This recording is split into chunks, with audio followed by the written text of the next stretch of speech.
dissolve, trying to solve something not meant for you to solve. You got to search for inner peace. Inner peace. Sometimes you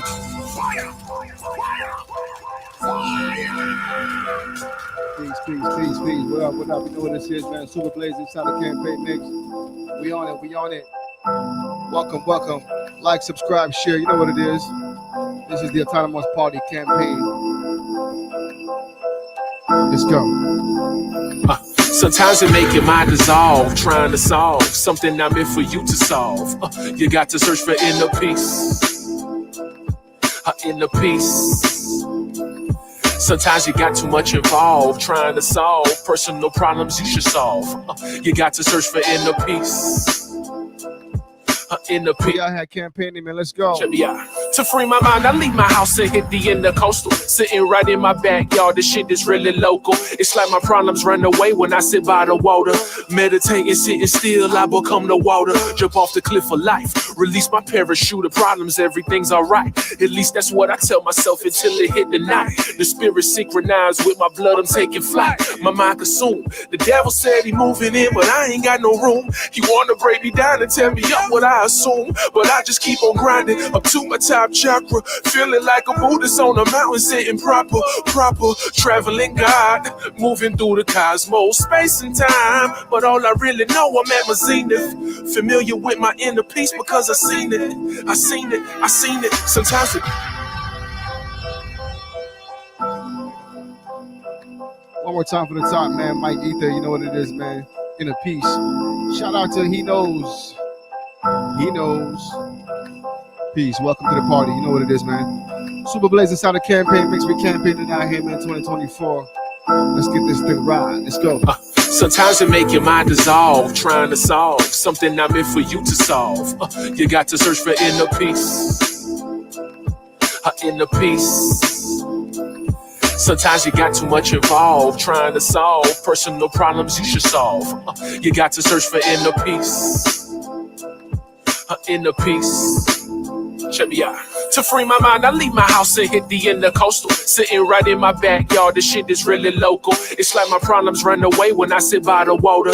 Meditating, sitting still, I become the water. Jump off the cliff of life, release my parachute of problems, everything's alright. At least that's what I tell myself until it hit the night. The spirit synchronized with my blood, I'm taking flight. My mind consumed. The devil said he moving in, but I ain't got no room. He wanna break me down and tell me up what I assume, but I just keep on grinding up to my top chakra, feeling like a Buddhist on a mountain, sitting proper, traveling God, moving through the cosmos, space and time. But all I really know, I'm at my zenith, familiar with my inner peace because I seen it. Sometimes it make your mind dissolve, trying to solve something not meant for you to solve. You got to search for inner peace. What? Inner peace. High beams, wrist gleam coming down your block. Painting pictures with these words, call me Basquiat. Everything authentic, we don't fuck with gimmicks. You can't rush the greatness, all you could do is witness. High beams coming down your block. Painting pictures with these words, call me Basquiat. Back to back, Mike Ether, Jerry Trendsetter, let's go. You can't rush the greatness, all you can do is witness. Black drop back, my stacks is on greatness. High level shit off top, you can't make this. Fuck the beat off guard, now that's rapist. Top laid back, the beans, now that's weightless. Gotta excuse me, y'all, I might break this. Paint a perfect picture, y'all boys gon' need facelifts. Fall back a few, they fiend for thy greatness. Better cut before you take this. Cashmere playing golf with my 9-9. King fall off, they know that I find mine. Fuck you with an OG in the fine lines. White in the mirror on the all-time high. Shining since I came out the pussy, I blind guys. Eating with my team, you cannot define eyes. Squares out of circle, boy, I divide pies. Truth so big, cannot deny lies, huh? High beams, wrist gleam coming down your block. Painting pictures with these words, call me Basquiat. Everything authentic, we don't fuck with gimmicks. You can't rush the greatness, all you could do is witness. High beams coming down your block. Painting pictures with these words, call me Basquiat. Everything authentic, yeah, we don't fuck with gimmicks. You can't rush the greatness, all you can do is witness. Overseas singing melodies while I'm loafing. Smoking these 5 trees, you know I'm coughing. Bitch so exotic, that pussy, you know I'm lost in. Asset, Had location, you know I'm bossing. No Marriott, yacht master of my submariner. My work stays back with no man, I'm still cleaner. Talk like you got an army, but you ain't got no team. I just landed, nigga. Smell like the Gulf Stream. You don't understand this, you better read a book. Look up Rap Genius, you better read my hook. I'm on another level, my shit be hard to reach. I could change religions, but they make it hard to preach. Thought you had friends, but you learned your lesson though. Pat these niggas down before you let them through the door. The game fucked up, I put it in the grapple. Painting pictures, nigga, Sistine Chapel. High beams, Rustine coming down your block. Painting pictures with these words, call me Basquiat. Everything authentic, we don't fuck with gimmicks. You can't rush the greatness, all you could do is witness. High beams coming down your block. Painting pictures with these words, call me Basquiat. Everything authentic, we don't fuck with gimmicks. You can't rush the greatness, all you can do is witness. Check the humidor, I gotta keep a few or more. I'm from the gutter, man, I took them on a sewer tour. See, when you make it to the top, that's what you do it for. Sunroof visions, can't tell you when I see the floor. Hearing screams as I open the arena doors. Higher level, what they think when they see my decor. I do it big and now they swear that they see me before. Everything is luxury, got your memory sore. I do this shit for real, the bitches love my sex appeal. I'm turning heads and tearing sheets like they were orange peels. Even my chicken boy can fill in storage with her heels. See, I killed the game alone, y'all be adorning deals. Wet paint, foreign cost, that's a boss act. Feeling like I'm hidden by the roof, so I lost that. If you're getting real money, you can toast that. Shining hard up in the building, nigga, you can float that. High beams, Rustine coming down your block. Painting pictures with these words, yeah.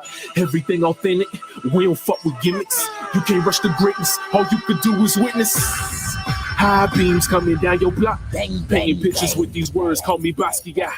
Everything authentic, we don't fuck with gimmicks. You can't rush the greatness, all you could do is witness. DJ Super Blaze is in the mix.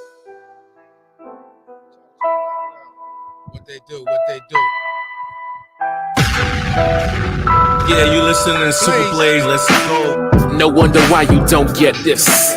No, you ain't crossed your T's and you ain't dot your I's. We got some unfinished business, nigga. No wonder why you don't get this. No, you ain't crossed your T's and you ain't dot your I's. We got some unfinished business, nigga. Now come and take a look through my perspective. School of hard knocks was struggling, was my elective. Shit was reckless, so I had to always cock the heckler. Put under pressure, so that's why the shells would get projected. My mind protected, I stay focused, boy, if you ain't noticed. When it come to my thoughts, I'm an S63, you just a Lotus. Your brain small and compacted, that's why you contracted to a big-ass record label where the pay's lacking. But you ain't know that, too late to go back. I'm at the end of Roy G. Biv, where to go at. I paint the picture, you can keep the Kodak. My chariot awaits, I think it's time for me to go back. Back to the ground, build it with supreme beings. Trying to build my mind and see what the Almighty seeing. Dark should come to light, so ain't no way that you can play us. I'm turning in my black vest for the Euphrates. No wonder why you don't get this. No, you ain't cross your T's and you ain't dot your I's. We got some unfinished business, nigga. No wonder why you don't get this. No, you ain't cross your T's and you ain't dot your I's. We got some unfinished business. Yeah, tell him his way there. Nigga. Now come and take a look through my perspective. School of hard knocks was struggling, was my elective. Shit was reckless, so I had to always cock the heckler. Put under pressure, so that's why the shells would get projected. My mind protected, I stay focused, boy, if you ain't noticed. When it come to my thoughts, I'm an S63, you just a Lotus. Your brain small and compacted, that's why you contracted to a big-ass record label where the pay's lacking. But you ain't know that, too late to go back. I'm at the end of Roy G. Biv, where to go at. I paint the picture, you can keep the Kodak. My chariot awaits, I think it's time for me to go back. Back to the realm, build it with supreme beings. Trying to build my mind and see what the Almighty seeing. Dark should come to light, so ain't no way that you can play us. I'm turning in my black vest for the Euphrates, nigga. No wonder why you don't get this. No, you ain't cross your T's and you ain't dot your I's. We got some unfinished business. Homeboy with the news. No wonder why you don't get this. No, you ain't cross your T's and you ain't dot your I's. We got some unfinished business. They try so hard to keep it blind. So hard. But thank God I can see the light. See it. Wanna keep me in the dark. But now you can see it shining bright. Now come and take a look through my dimension. A young God, I just came down from my ascension. Protect the 12 tribes, guessing I just lost prevention. The type of things I'm seeing, guessing that I shouldn't mention. If I don't talk, then I be leaving you up in the dark. Hate shaking up and saying that they use the heart. I'm thinking, what's the motive? Killing parts of mankind. The type of shit that make me blow up like a landmine. So I collect my thoughts and build it with supreme beings. Trying to build my mind to see what the Almighty seeing. The dark should come to light, so ain't no way that you can play us. I'm turning in my black fist for the erase. No wonder why you don't get this. But you ain't crossed your T's and you ain't dot your I's. We got some unfinished business. Nigga.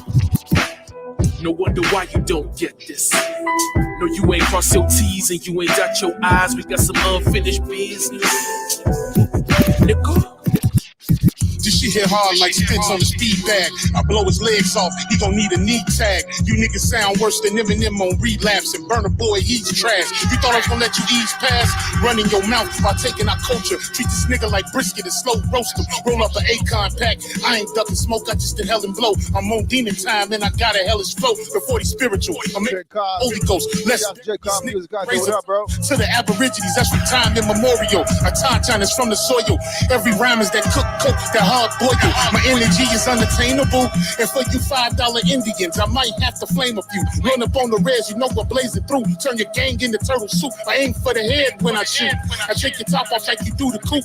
I took a drink from the fountain of truth. Now these bars is the burden of proof. They say the pen is mightier than the sword, so you gon' have to acknowledge the God. Drake Cobbs, I take your face off. My style is like cocaine raw. You gon' have to bow down to my Jaguar paw, or I'm coming like Leatherface with the chainsaw. I ride for my road dog like a new age outlaw. I do it to death like Chief Cornstalk. So fuck all your tough talk. You little pigeons can't fly with all that'll get you outlined and chalk. It's a supreme being here to electrify you.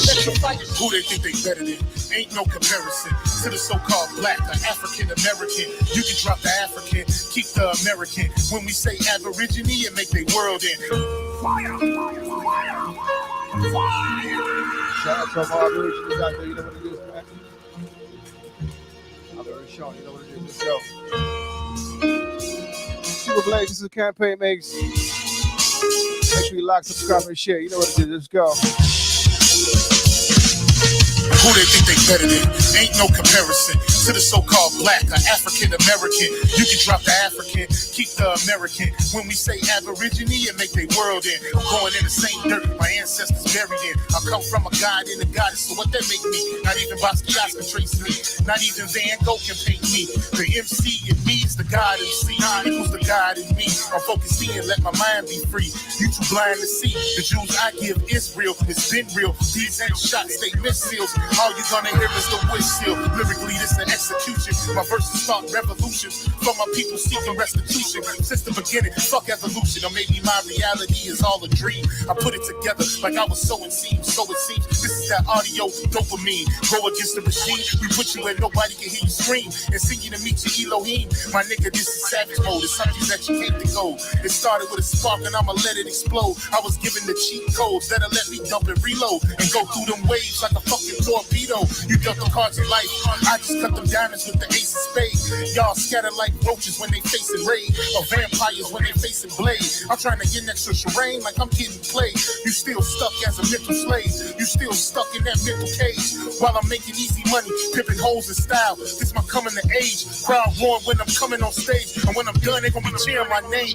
Drake Cobbs and nah, I ain't quit my day job. I spit bars. I really rap on my day off. That's real shit. Just give you some tools you can build with. Aim high even if you still miss. Just keep going. It's a climb to the top. And I'ma keep flowing. Down Lake Shore, I'm Chicagoan. Yeah.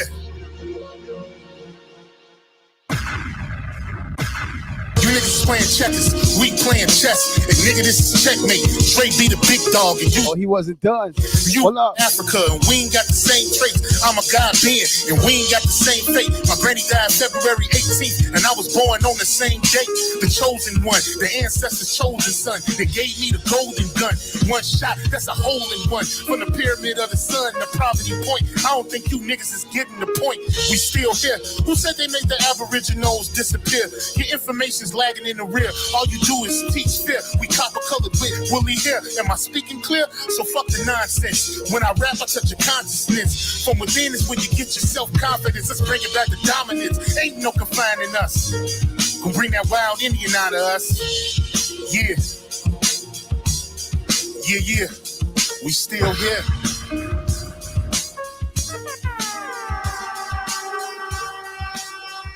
DJ Super Blaze is in the mix.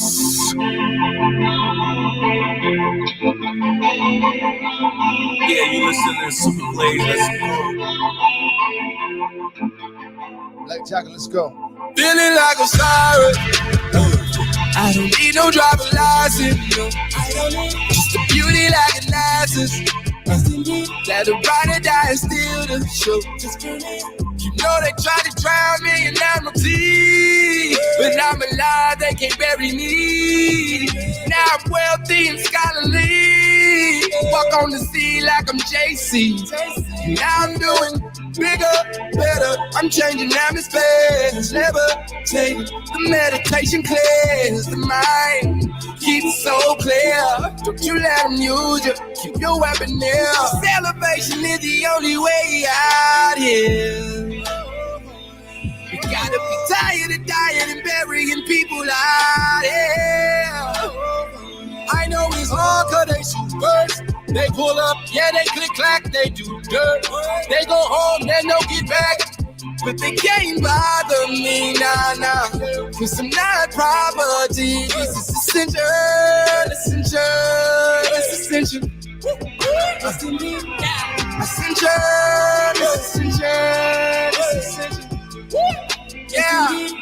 is the mission, yeah.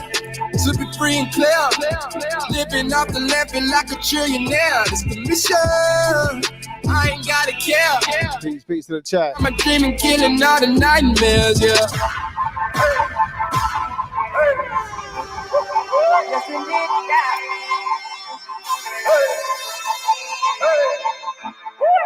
This is the mission, yeah. To be free and clear. Living off the land like a trillionaire. This is the mission. I ain't gotta care. Living on my dream and killing all the nightmares, yeah.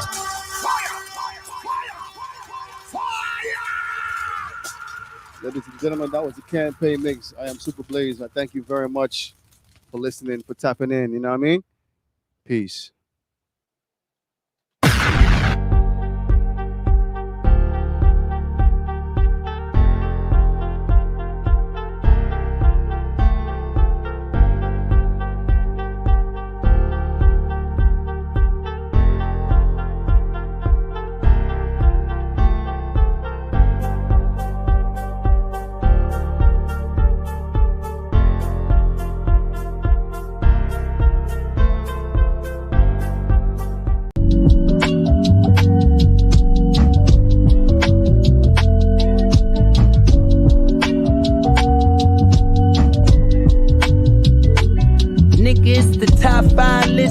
Double S drifter, separate sipping, and you know I came with it if she cute with it.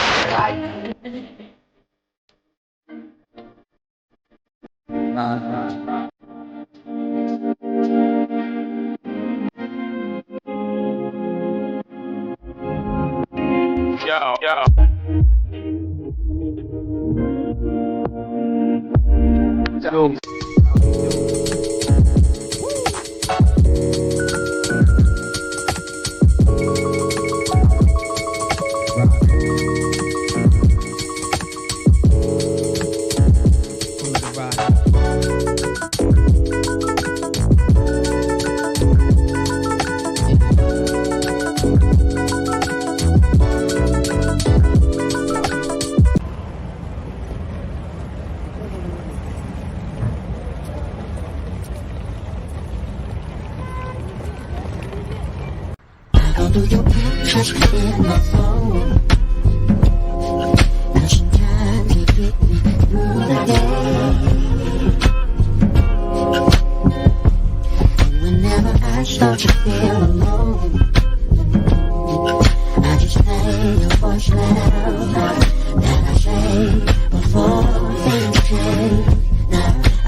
If you said I'm trying to tune out when you say I know you love me, but you should just forget about us.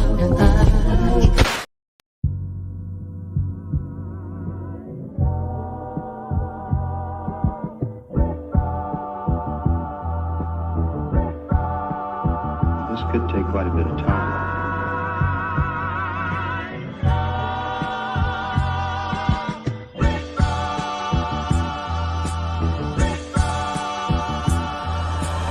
Pardon my autonomy. I know one day they'll honor me.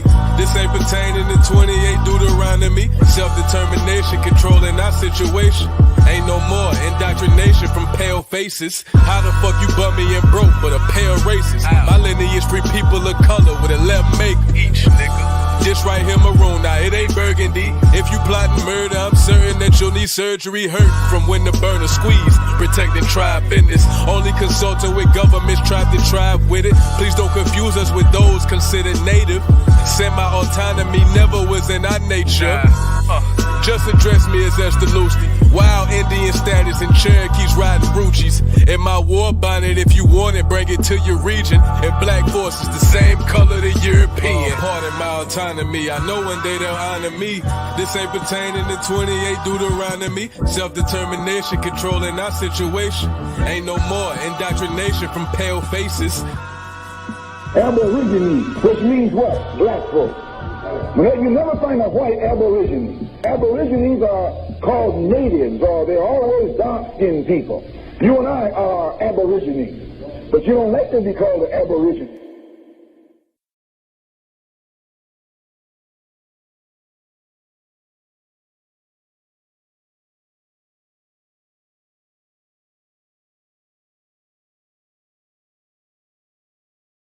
Bedrooms, and you see the water. You see China, they built the dopest hotels. They got one that's built 68 stories underground, and they got underground bedrooms, and you see the water and all that shit, underwater restaurants. You know, they doing shit. They build bridges across mountains that everybody in the rest of the world said couldn't be done in 10 years. They did it in 3. So it can be done, but America used to be the can-do country, but now we just can't do shit. Yeah, we can't even decide if we a man or a woman. We can't decide shit. We can't build a motherfucking thing. I mean, what the fuck? Now you can't go to the beach because we got a fucked up infrastructure. That's what it is. Sewage plants can't handle the shit, so you're just gonna dump it in the ocean. That's what the fuck it is. And I'm still trying to figure out why every factory in this goddamn country is next to a river, and so they can conveniently dump the waste into the river that you used to be able to swim in and drink out of. That's how fresh it used to be. But now you gonna kill yourself because they trying to charge us for water, and that's why water's on sale now. Water costs more than gasoline, y'all. It was all a plan. Pollute the motherfucking water, then we gonna charge for the shit. If they want some clean water, they gotta buy it now. Can't drink it out the faucet at your crib now, can you? It's all a plot. You're gonna be buying air in a minute. Trust me. This is why they put polluting air, nigga. You're gonna have to get a bottle of fresh air from the Rocky Mountains. And you like just can't handle my air, nigga. This shit's expensive. Be ready for it. We're all being fucked. Reptilicans, democrats, who gives a fuck? It's heads or tails, it's still a goddamn quarter. 2 sides to the middle. Should be at least 17 parties. Did anybody know that Cornel West was running for president? No, because the mainstream media ain't telling you that shit. The original Europeans were melanated people. So when on the SF-181 form, it's saying the original Europeans, it's talking about melanated people. And so why they not telling you that? Why Moore's not telling you that the original Europeans, see, this is how you know why we got European and then Indo-European. Why we got these 2 different terms? Why we need the prefix if European means Albions? Because the original Europeans were melanated. And then these people took over the term, just like they took over the term American, which was originally for melanated people. Okay, I hope I made that distinction. I hope you're understanding now. Because if you calling yourself white or Moor, which a lot of these Moors running around here taking on that title, You have not, you said you from somewhere else. So how you going to try to claim land in a land that doesn't belong to you? So then we get, well, we all the same people because we all brown. Wait, okay. Let's look at it this way. Let's say that, because they want to say the Israelites migrated into this land. What I'm finding in my research is those lost tribes of Israel, that they sailed and perhaps migrated to this land we know of as Americas. Okay, so let's say grandmama sailed, because grandmama had 2 daughters, and one of her daughters stayed in the Middle East, and the other daughter sailed to the Americas with grandmama. And grandmama built a mansion up over here in the Americas. We didn't conquer nobody when we came over here. We just came here and the territory was open. So, okay, that's fine. So in this land, grandmama has built up a mansion, and grandmama has built this stuff, and my mama been with grandmama, and we've been building over here. And then my aunt's children, they have become plentiful in this other land, and then they decide to come into the land, and they some kind of way find out, oh, we cousins. We did this our mansion too. We want this room and this room and this room, and we want your room too. Well, now this is my room. Well, we want that in. We want that room. Is that equity? That you just get to bust up in the house and claim what you want because you my cousin? You ain't built nothing here. You didn't honor grandmama. You just bust in here talking about you are more and you want something because we cousins. That's not how this works. If you don't honor us, and that's what's the problem. You just coming up in here talking about we Moors, we Moroccans, we on the peace of friendship treaty, and you haven't honored not nary ancestor. You are being disrespectful, and I don't have to do nothing to you. You will never have peace until you honor the mothers. Our vice president, who's running for president. I have heard all over social media about, excuse me if I say anything wrong, immigrants getting loans, money. It was hard for me to believe. It was just extremely hard for me to believe. I've been in business such a long time. Back in 2019, I purchased my first food truck. It cost me over $25,000. I paid it cash money. I worked hard to pay for this truck. I'm now selling it because I'm doing other things, but I'm selling it. I had a guy come to look at purchasing my vehicle or my food truck. And he explained to me he's an illegal immigrant.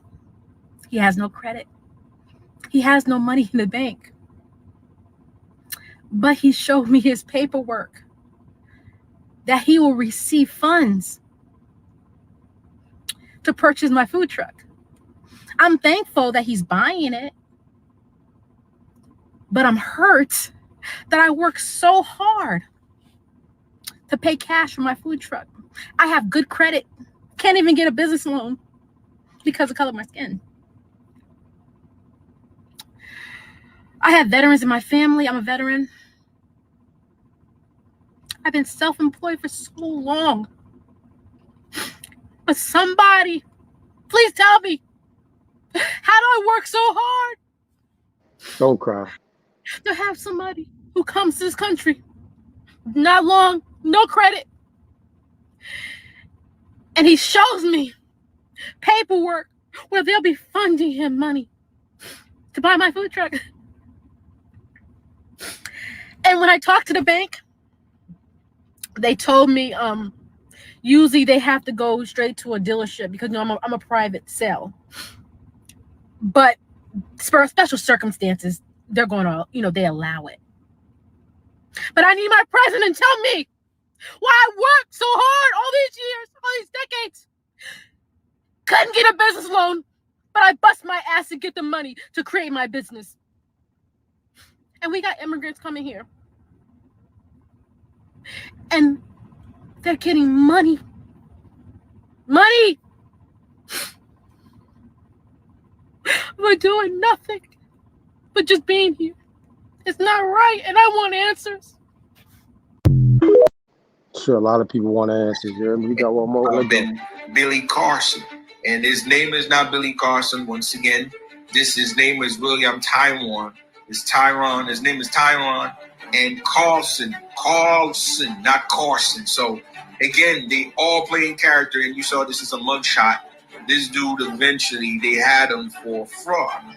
So he was in Florida. He pretty much got booked over for fraud. So these are the people they dump in our community, and they playing these characters, and they have these folks making you think that they coming up with solutions and trying to come up with BS, because all these preaching is disinformation, talk about alien. And we all know ain't no such thing as alien. For those out there that know the truth, alien is a construct to actually devalue or to disrespect our accomplishment in the ancient timeline. Because we built everything. No goddamn alien built no structures. Our ancestors did that, and they look like us. But this is the same thing about destroy evidence. This is what you call the reconstruction era. This is what you call the architect or cover up. So they have to cover tracks, but they need people that look like you to do the dirty job. So now he come right in with the same beat ass telling you alien this and alien that. I mean, this dude got so bad, he even told you that Akhenaten was responsible to knock down every goddamn nose of statues all over Kemet. So it just now he's the head punch person about Ben.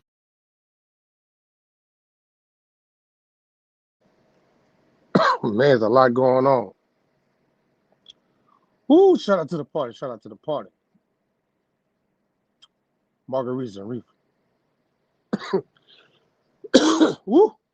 I got this little dry cough. Y'all excuse me tonight.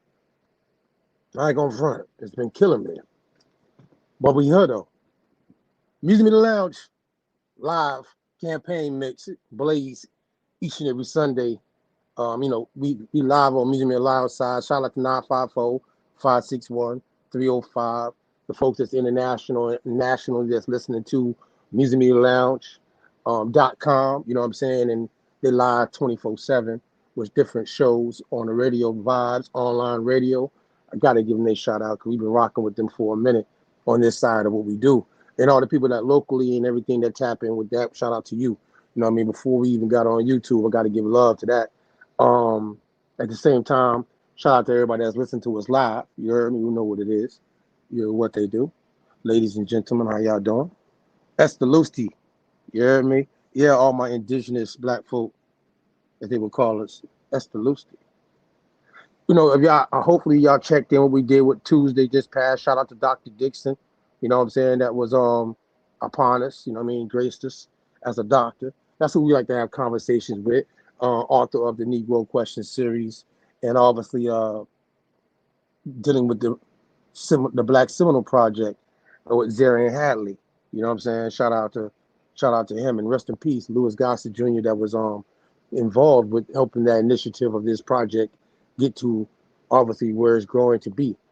Obviously prior to that, shout out to Amos and Miss Angela that was with us last Sunday. We obviously talked about the Negro Rule. And boy, let me tell you, Reconstruction looking a little bit different from what these folk telling you, huh? Yeah. But at the same time, we're gonna bring Amos back to do a whole joint on Negro Rule. Because I don't think people maybe caught it. Maybe they might need to. For those in the back, you know what I'm saying? Just in case y'all ain't hear it, you know what I'm talking about? We're gonna bring Amos back around for that one. Because that's some stuff that, you know what I'm saying? I got some shit. Shout out to also Jesse. I'm gonna give a shout out to Jesse. Because Jesse has sent me some shit. And it's some shit, boy. I'm gonna tell you, I'm putting it together, it's gonna be some shit. You know what I'm saying? So tap in for that one. It's gonna come this soon. It's gonna be coming soon. Moundology is coming soon. You know what I'm saying? Shout out to Baron Theo Mound Builder. You know what I mean? When we were one of the first guests, Cheeto Pa. Yeah, it's a lot of stuff going on with that. We're gonna slide on though. The harsh reality is Lift Life Autonomy. Shout out to my guy the Green, Baron P, obviously Blaze, Firebird, Show Me the Money, Mama Monte. Homeboy with the news, 3 days out the week type shit. You know what I'm saying? Whenever he pop up, there's going to be some good news. So tap in. Shout out to Tecumseh, Open Me High, you know what I'm saying? With their series, The Genealogy 101. in the Inquisition series. So tap into that. Shout out to Nine Ether, man. You know what I'm saying? Because Nine Ether, man, I've been trying to get back with him in a minute. We're going to get him back on here because the last time we had him on, you know what I'm saying, the Atlantis Tyranian situation we were talking about, I want some more clarity on that right there. You talking about? Yeah. Because genealogy, you know, we weren't getting the clarity that I want people to really get with that topic. So that's why I've been holding off on the Aboriginal story of America with that, because I really want, like that to come in. Also, too, I ain't going to front to y'all, so I'm saying it ahead of time. I got to get this out my system first. Shout out to Lee Cummins and what we've been doing with him as well with the Q&A. But at the same time, I got to be real. We hopefully his system and everything's back right for us to do this thing this Tuesday with the real King James situation, because I got something, man. Listen here, I've been holding off. I've been trying to hold my breath on it. You know what I'm saying? But shout out to my Muskogee roots to make her a breath. They told me it can't allow me to go past a certain amount. I already got bad lungs because of the reef. You know what I'm talking about? So at the end of the day, I got to be real, though. Hopefully that works out Tuesday. You know what I'm talking about? But at the same time, right now, we here with you today, and I got to offload some stuff, man. And there was a lot of different things that I wanted to give to y'all, but I had to be real, like, you know what I'm saying? Out of all the things, you know what I'm saying, I heard some things this week, and especially, with the Dr. Dixon that graced us, and this, Negro African thing, and this Negro African thing. You know what I'm saying? Yeah, I wanted to tap in on that. You know what I'm saying? So, but first, it was some things that did come across by myself today. Shout out to the party, though. When I say by myself, we don't got no extra guests outside of the crew that's with me. You know what I'm saying? Got a Green and Baron P right now. So I'm gonna get a chance to dig into some things. You could pull up the first joint. Folk had, when we talked about the Seminole, I don't know if anybody knows that, like, when the BIA and situations tied to them, if you go research it, that they were proposing that they were tied in their heritage to the Mayan Empire. That would be the Seminole, right? But see, I know, most people might not look into those things, so, I ain't going to press upon it. We're going to bring it back around. Remember, I brought it up tonight, though. You know what I'm saying? Just for the record. Hitichi, shout out to Yamasi. Yamasi would know that. Cheeto Pa, Say Cool, you know what I'm saying, and others, you know what I mean, would know this.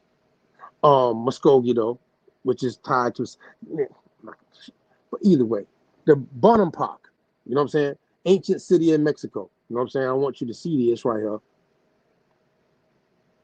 Bonampak, you know what I mean? Ancient Mayan city situated on the tributary of the Yusa Macintena, and I might be messing up the Yusa Macinta River, now in eastern Chiapas, Mexico. The site's engraved in sculpted stele, upright stones. Its detailed murals document the ritual life, war practices, and political dynasties. I'm about to say dynasties. Dynamics of the late classical period, 600 to 900 CE. Now, 600 to 900 CE is going to be obviously well before the 15th century, which would mean that these things that they're talking about on stone, upright stone, would be obviously way before any Europeans came in contact. Now, this is what they're saying the murals, yes, murals, depictions that were like the stone, upright stone, on stone, they made some pictures. Can you click on that picture to the right for the folk out there, just in case they might not understand it? Make that a little bit bigger. Oh, look, you clicked out. You're going to have to try to zoom in if you can.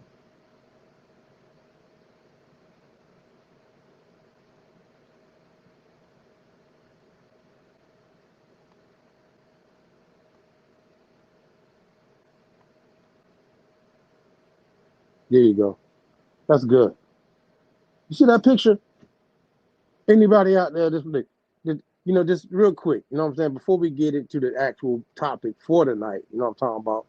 I want to just present this picture to y'all dealing with the Mayan Empire. You see it though, right? Anybody in the chat not see it? You know, what them people look like to y'all in the chat? How would you describe these people? The Mayan Empire. How would you describe these people? I mean, anybody in the chat?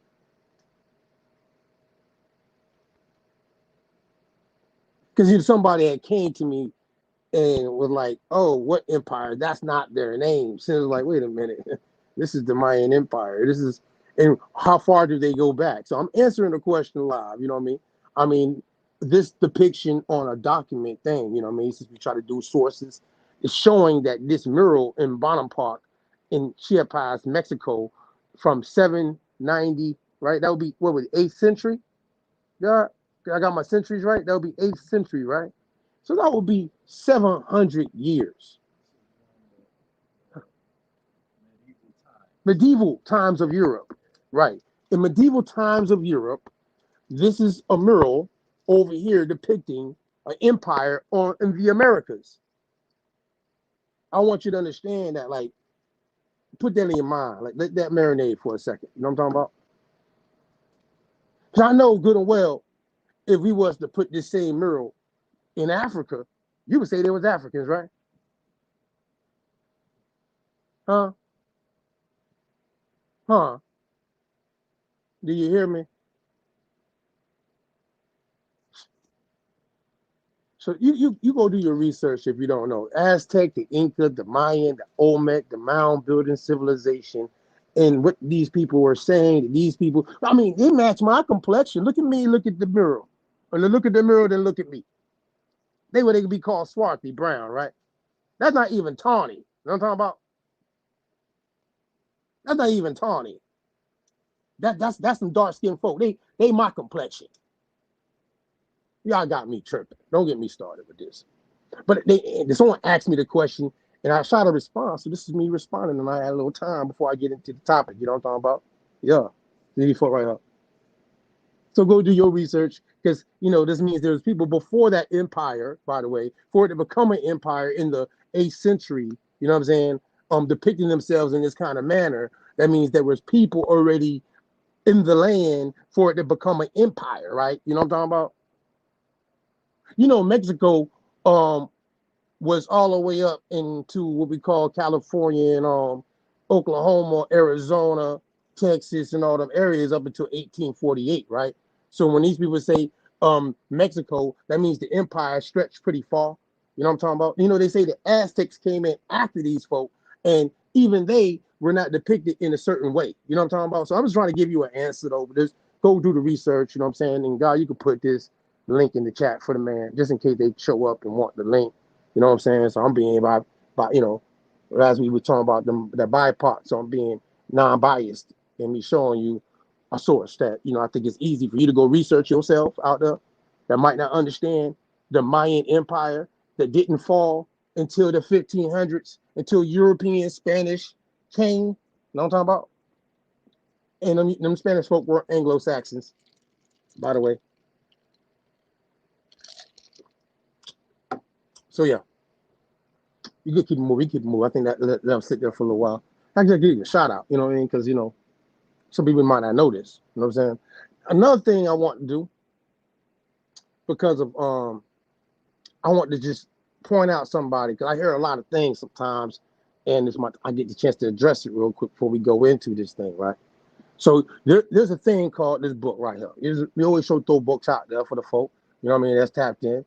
And I want to make sure that you see, you know what I'm saying, that, we don't make these things up. You know what I'm talking about? You tapped in to what we do over here. And we might be corrected, though, because no one's perfect. But at the same time, hybrid hate, Jews, blacks, and the question of race. Now, why you ask, I'm going to show you this. Because at the end of the day, this is tied to a person that I want to present to you in a minute. And his name is William Marr. I'm going to spell it for you. Wilhelm, and then space Marr, M-A-R. You know what I'm talking about? Yeah. Try it down, though, God. Let's give him this little piece right here, this abstract. You know what I'm talking about? Like Tribe Called Quest. Yeah. The study of Western racism was tended to concentrate on either the hatred and murder of Jews or the hatred and enslavement of black people. As chief objects of racism, Jews and blacks have been linked together for centuries. People apart from the general run of humanity. In medieval Europe, Jews were often perceived as blacks, and the conflation of Jews and blacks continued throughout the period of the Enlightenment. With the discovery of the community of black Jews in a place called Longo, that's how I would say, Longo, right? In West Africa, 1777. And later of black Jews in India. They ain't talking about America right now. The Middle East and other parts of Africa. The figure of the hybrid black Jew was thrust into the maelstrom of evolving theory. Slide down for me, God. Excuse me. And about race hierarchies and taxonomies. The new hybrid played a particular role in the great battle between monogenists and polygenists as they sought to establish the unitary or desperate origin of humankind. From the mild 19th century to the period of the Third Reich, Jews and blacks were increasingly conflated in a racist discourse that combined the two fundamental racial hatreds of the West. While Hitler considered Jews Negroid parasites in Nazi Germany, as in fascist Italy, through texts, laws, and cartoons, Jews and blacks were combined in the figure of the black Jew, black/Jew, the mortal foe of the Aryan race. You can go down. You can go down. I want to make sure they see that though. And you say, why? Keep going. Context. See, William Morris tied to this book, by the way. You know what I'm saying? And anti-Semitism. You know what I mean? If you don't know, it's tied to actually William Morris. He's the founder. He's the origin of anti-Semitism. And what I got to give you, my sidebar with is that he came. He's a Lutheran. He would be a Lutheran. He's a German. He's for Germany. He's a nationalist. He was for Germany, like before, obviously Hitler. You know what I'm saying? Remember this now. The time frame of William Marr, and it's going to show you this, but he's prior to that. But the Lutheran religious ideal, funny, right? Like Martin Luther, right? But the Lutherans in Germany, because Martin Luther's pops went to, anyways. The Lutherans that he himself is, William Marr, they are having issues with some Ashkenazi folk that's in Germany as well that aren't Lutherans. And they're actually saying that these people are acting like the Negroes. That's what William Marr is basically saying. Because William Marr, got in some issues, and he came to America in like the 1840s late. You know what I'm saying? And when he left, he said, I used to just say, it was just I don't like the Jews, but nah, man, them Negroes over there in America, man, them people over there, you know what I'm talking about? They them Jews, right? You know what I'm talking about? William Marr. Anti-Semitism. The word comes from him. But he's talking about Negroes, not pale skinned folk in no kind of way. We're going to play a clip real quick, just to give y'all a little bit about William Marr. Whenever you're ready, guys. I just wanted to make sure you got that book, though, because this is something you might want to go research and check into, dealing with anti-Semitism. You know what I'm saying? Because I thought that people throw it around, but it's like I never hear them actually mention his name. You know what I'm saying? So here you go. I gotta give him a highlight. You know what I'm talking about? You know what I mean? It's something I had to get off my chest, though. Hopefully y'all, catch it. Let's go. William Marr. Tap in.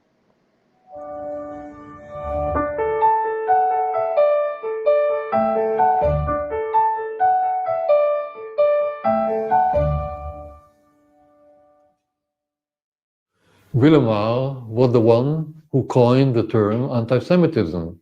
Without him, we wouldn't have used the term anti-Semitism for Jew baiting or Jew hatred or whatever. He introduced this new concept of anti-Semitism because he wanted to get rid of the old-fashioned Jew hatred. Old-fashioned Jew hatred was directed at Jews as members of a Jewish religion. He didn't believe that the definition of the Jews is based on their religion, but on their race. So if Jews are to be considered as a race, he has to redefine the Jews as a race, Semites, and his movement against the Jews as anti-Semitic, against the Semites, not against the Jews. This was his contribution to the whole history of Jew hatred, which is much longer than the history of modern anti-Semitism. He introduced this concept of anti-Semitism in the year 1879. 1879, that is, against the background of unified Germany, 1871, when unified Germany was in a deep social crisis, to which he tried to find a way out of the crisis. Social Democrats wanted a socialist revolution. He wanted a revolution against the Jews. So he created the anti-Semitic movement. What is interesting is to see to what extent the new movement called anti-Semitism and the new league that he created, the Antisemitenliga, was under the influence of old-fashioned anti-Semitism or old-fashioned Jew hatred. All the elements of religious hatred of the Jews was introduced into modern anti-Semitism. So in the end, anti-Semitism was a combination of racism, which was new, at least from the so-called scientific point of view, and old-fashioned preconceived ideas against the Jews in social life and as members of a foreign religion. It is a combination. So, like many things that try to be revolutionary, anti-Semitism as a new concept became a mishmash, a combination of old and new elements of Jew hatred. This is the contribution of Willemar to the whole movement, which we know is called anti-Semitism. What is very important is that he was a thinking man, and over the time he came to the conclusion that his way to solve the social question by directing the question at the Jews is not the right one. And he became let's say, repentant anti-Semites at the end of his life, but nobody paid attention to it. He wrote his memoirs. He wrote a new book about his being has-been anti-Semite, but this is something that he couldn't publish. I published it much later. And this is why what his imprint is. See, this is the thing. This is the thing. So William Morris, I showed you the book before, right? He comes to America in 1840s, before the Civil War. Goes back over there and has this racial ideal now of obviously the Negroid being tied to this religious thing man's breaking down. Because, you know, the people that's today sometimes use the words anti-Semitism, they use it in a more like later on context. Because actually, if you think about the timeline of William Marr, the Holocaust is not even here yet. You see what I'm saying? Yeah. It's not even here yet. Anti-Semitism was coined before the Holocaust. You hear me? I just wanted to point that out, you know what I mean? So in the worldly view of what's going on, you know what I mean? In 1840s, you know what I'm saying? In America, in Europe, in Germany. And matter of fact, you know, we've showed you plenty of times that the Hanovers, Germans, are technically the ones that were the last, you know, to sit on the crown of the British 13 colony sovereign situation over what we call the Americas. 1763 when they proclaimed it with the line and all. You know what I'm talking about? We always got to make sure we throw those things out there. So you won't think we just saying it like it's the Royal Proclamation of 1763. So, and that was our German George III. You know what I mean? We know who's doing what at what time on the timeline of American history now. You know what I'm talking about? Maybe the depictions and not understanding from the pictures they showed us from the 19th century that obviously don't actually fit the documentation of the 16th, 17th, and 18th century might not line up, right? But you know, hey, William Morris seemed to say some things though, and I want to make sure that he got his his shout out because he went hard. You know what I'm talking about? You don't know about him, go research about him. I'm throwing him out though. Oh, we're gonna move on though. Because of what we did this last Tuesday, I'm ready, guys. We can keep it moving. I gotta get into one more thing before we get into the topic, right? Africa's connection to Rome. But before I do that, I had to stop here in America real quick now. I want you to make me think. Oh no. So the Gullah Geechee. So this African tours, you know what I mean? Anybody that want to go check it out, you know what I'm saying? And obviously new tour, you know what I'm saying? It says at the top from Negroes back to Hebrews to Gullah and Geechee. Look, y'all. Now, literally, I'm reading it like I said up there at the top. Look, y'all. Look, y'all. All right, now. Now, you want to slide down? We'll slide down. Let them get this real. I told you I got a little cough, so you have to mind me. Margaritas might help it out a little bit. Keep the shit wet. Pause. Certify the true. No, go down. I want them to see this. As a matter of fact, about us, yo. Let me get that. So they're doing tours and everything. So I'm gonna pause for a minute. So they're doing tours and everything. You know what I'm saying? It's a beautiful place if you ain't been out there into that area right now. I'm saying, especially when you go across that bridge into that area, and they be you know what I'm saying? Like you got to go over the bridge and it's all the rice sticking out the water and shit. You know what I'm talking about? That golden rice. Yeah, that shit for real. Them gar though, I don't know about going out water. Them gar fish, them look like alligators. I don't know if it's alligator to me, so I don't know what would happen in the water. But down here in Florida, do we have gars like that?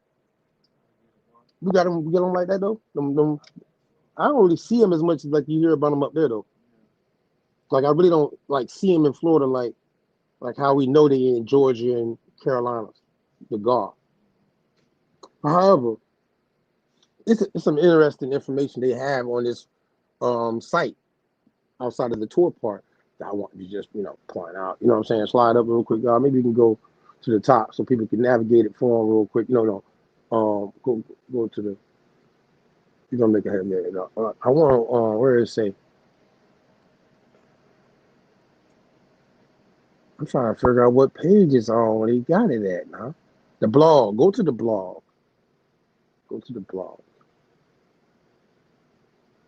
And you slide down. I think it's gonna be one of these.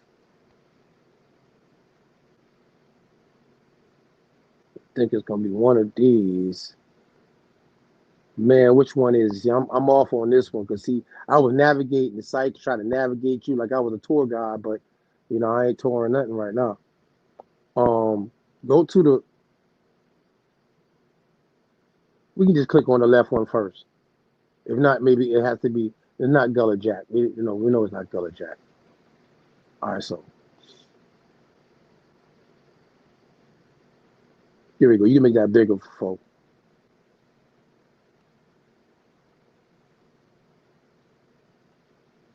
I want people to get this right here though, because it's interesting. From the tours, you know what I'm talking about? Because just the other day, if you watched the joint we did with Dr. Dixon, and I asked the question, I posed to him, well, wasn't the Gullah already in formation as a cultural people in the Carolinas prior to the formation on paper from documentation of what they call the Black Seminoles? I would like to say Esther Lusty.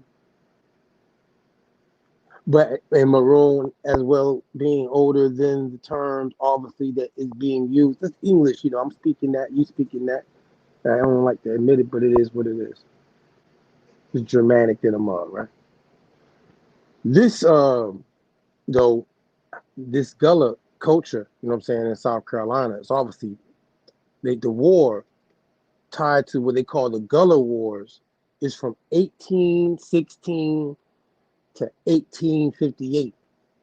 And when you go, if you was to go do your research in your Googles right now and go research the first, second, and third Seminole War tied to what they call the Black Seminole, because some would say that the Black Seminoles were nothing but Gullah. You know what I'm saying?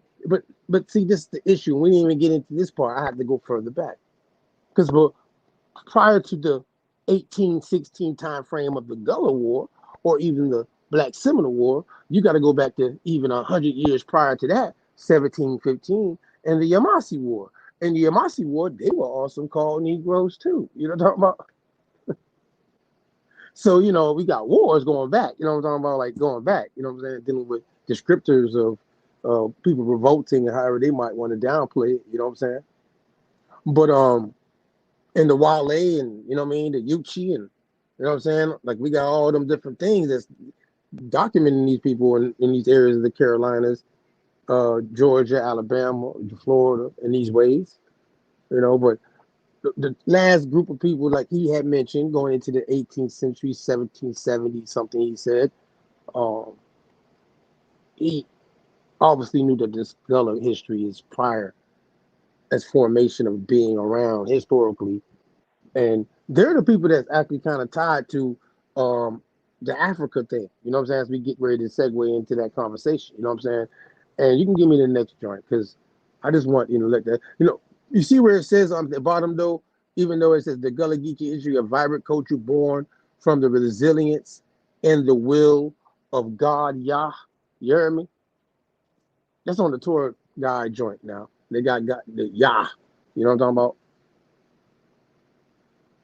So, you know, you got a chief pastor, Jeffrey Gill with the K, Hill with the K. You know what I'm saying?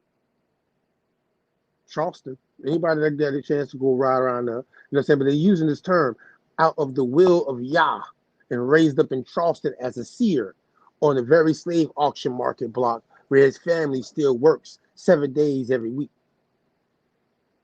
Chief Jeffrey Gullah Jack offers a unique perspective unattained by scripts. You see that guy? Rich in authenticity. You know what I'm saying? I want you to just understand like how interesting it is too, because of, you know, Sierra Leone. Sierra Leone. Sierra Leone is obviously in West Africa. It's not formed until a certain time. You know what I mean? Around actually, you know, funny enough, the American Colonization Society is who sets up Liberia. Yeah, the founders of Liberia in West Africa is tied to America, the American Colonization Society, which is happening in the same time frame of when the Gullah Wars 1816 are starting. If you don't know that, it's a coincidence, huh? Yeah. The American Colonization 1816, and then the, you know, founded is really when you research it, and at the same time you got the Gullah War starting. You know what I'm saying? So I guess everybody ain't deciding to go to Africa, right? You know what I mean? But at the same time, the Gullahs are warring. You know what I'm saying? From 1816, it says, until 1858, but the American Colonization Society has been founded to take people, Negroes, color folk, etc., at this time frame, and they want to take people into Africa where they feel that they can, you know, be able to govern themselves because they won't fit into American society. But shout out to Amos. We've been understanding now though with the wars and even after that time frame in America, the Reconstruction, Negro rule. See, what happened to all the Gullah Geechee? You know, the Gullah Geechee's still around, you know. That's why they're still doing tours, right? So, I mean, at the end of the day, Carolina and other indigenous people in that area, you know what I mean, you know, obviously, still in that area from that time frame then to now. They didn't go nowhere. And everybody that went to Oklahoma, obviously the Gullah Geechee didn't, right? We can slide to the next joint. Interesting enough, I had to give you this before we get into this African part. But Roman situation, Greek folk, Greek freaks.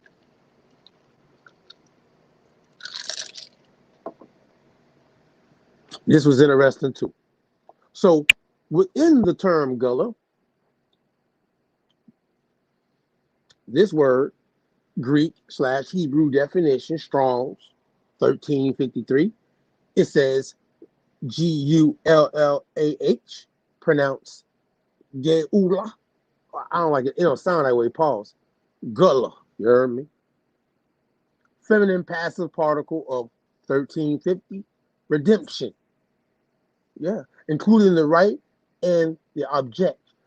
By implication, relationship, kindred, redeem, redemption, right. You know what I'm saying? Shout out to Miss Angela. We were talking about this the other day, and I'm like, that's an interesting thing, ain't that something? Got this word fit to be tied to Gullah. Now, you know, Sierra Leone is tied to what they say to Gullah, but Sierra Leone actually was tied to Britain and the Sons of Africa, the first abolitionist organization founded out of London, tied to people dealing with the term, literally, the Sons of Africa. But they're founded out of London, you know what I'm saying, 1787. So all this is going on, though, right? But the Gullah, they're having wars from 1816 to 1858. I think they're too busy warring to be trying to go to Sierra Leone. Oh, were they? Interesting. I don't know if y'all catching what's, however, this, slide down a little bit more. Slide down a little bit more for the folk. I want them to see the word, you know what I'm saying, let you know. Because, see, I know there's some indigenous people off the Ogeechee River, you know what I'm saying, like the Wale, like Guale, that, you know, were there already prior to any folk that could come out of Sierra Leone or Liberia and be in Carolina amongst the indigenous population, right? But still, the Gullah term, interesting enough, as they put on their actual tour guide joint, the right of redemption. I have no problem with it, though. I like this term, redemption. I mean, I have no issues with that because we have not been redeemed, right? As the Negro came later on with Obama, African American, we can slide on, God. And that's all I want y'all to see, though. It was interesting. Bible tools, strong concordance, and all that. You know what I mean? Dealing with the word Gullah. Like, I knew it, but like maybe it wasn't going to be put out in the conversation that me, Monte, homeboy with the news, was having with Dr. Dixon. Because what we wanted to highlight with that. And this is my last joint with the Gullah Geechee thing. All right, this is the last part right here that I want to highlight. Funny enough, now, what is even more coincidental is that the term, obviously Gullah, is tied to this strong concordance Hebrew Greek term dealing with redemption and everything. People obviously tied to exile, like, you know, they'd be kicked out of somewhere because of, you know, traditions that is tied to certain things. Not just some West African thing, though, by the way, but they New Testament. See how they even spell it on here? You slide down a little bit. Let them see that right now. The New Testament in Gullah, Sea Island Creole, with marginal text of King James Version. Remember, we're going to be talking about King James hopefully pretty soon and shit, right? But at the same time, you know, they got their version. The Gullah got their version, you heard me? Yeah. That's what it is right there. Like, slide on a little bit more. We can give them a little bit of this right here. We're almost there. We're almost there. Look, they got their own version, you know what I mean? Preface.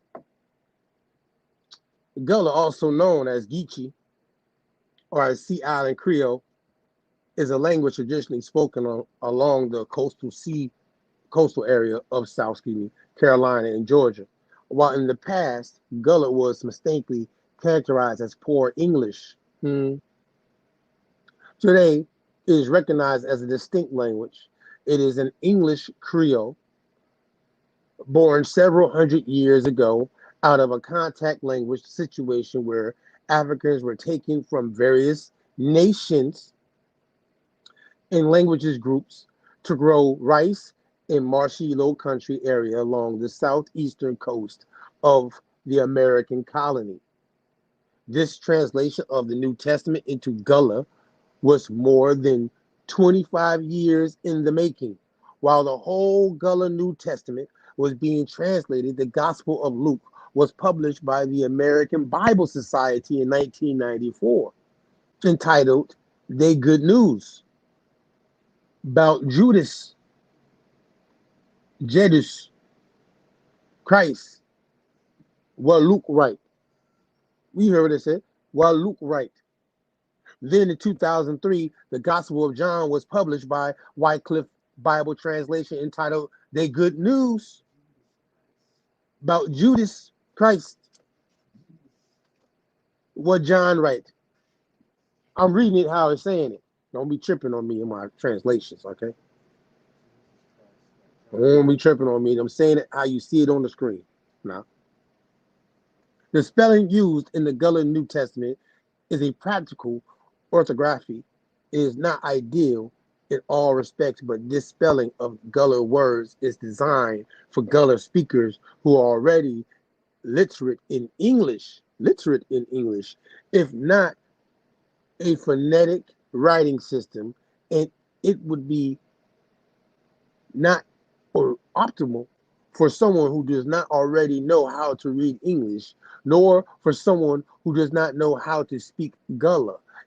The speaking of Gullah is based on English, but that should not be taken to mean that Gullah is a dialect of English. Despite obvious similarities, English has had its influence on Gullah both in its origin as English Creole and in its development over the years. But Gullah, too, has had more of an influence on English than many people realize. You keep saying English, don't it? Don't it? I ain't like, what words is African in the Bible? Like, so you taking people from here and they got their own version of the KJV in Low Country, Southeast, right? And all the words are still tied to English. But the word Gullah actually in a strong accordance, which would be tied to the New Testament, based off the fact that even if they're tied into English, if the KJV Bible would be actually translated back to Hebrew, even with the Greek and Latin understood. And even if that understood, even if people don't understand that is going to show that this word Gullah might have actual real connection to this term that they showed in a strong accordance dealing with redemption and slavery, right? What do you think, God? Something to make y'all think. Ponder on that real quick. I just wanted to make y'all think real quick. It was interesting, the preface. You can actually put this in the chat for everybody, bro. Let everybody get that and they can take that and check that out. You know what I'm saying? Because I thought that was really interesting that the Gullah got their own KJV. You know what I mean? And how the name Gullah is tied to this. Because I know some Ogeechee people, Ogeechee, off the Ogeechee River, that they would say is tied to Muskogee or even Yamasi or Wale and other groups of people of that area that were prior to any West African folk being brought here in the first place. But still, Uchi, you know what I'm saying? There's other, people we can name in the Carolinas, obviously. Tuscarora, you know what I'm saying? There's a lot of people in the Carolinas we can name, you know what I'm saying? That's already done. But these folks do come down and they say they speak in Geechee, but it's the Ogeechee River that the so happened Gullah folk is there. And they say it's the Gullah Wars, but see, I'm gonna tell y'all this term, Estelusti, is older than that too. Yeah. But it's okay for Estelusti if you're gonna hear them how I put it. We're trying to keep it Gullah based off the redemption of their people and fought in the war called the Negro Wars. All right, we're gonna slide. Give it to everybody in the chat. All right, so I appreciate everybody, your patience and everything, but I had to get that out off of all the things you kind of from people asking questions, and I'm gonna respond, in that kind of way. I did it. Hopefully, everybody can get what they can get out of it. But yeah, the topic for the night, man. I was asking these questions. I hope y'all be tapping into this AI and using it to y'all benefit with y'all research these days. You know what I'm saying? Don't be shy. Test yourself. Let's pull it up, though, God. Etymology of words. Because you like to deal with the denotation, not the connotation, right? I know we've been showing it, so it's redundant. Old English, Afrikaans, right? And then obviously we showed this Negro part, so we're not going to read over the whole thing again. But we did want, I always got to point out the native Negro part, right? Where the word Negro is highlighted in maroon, by the way. Shout out to my maroons outside. Yeah, you see that maroon up. That's not red. That's not burgundy. And sometimes was contracted to native born Negro, right? It's just, but then and it's saying as an adjective, which means a descriptor, 1560s. You know what I mean? Pertaining to Africa or Africans. You know what I'm saying? Now 1560s. Now 1560s, you do have the place tied to the Portuguese. That's early in this area of West Africa, tied to Negro de Guinea.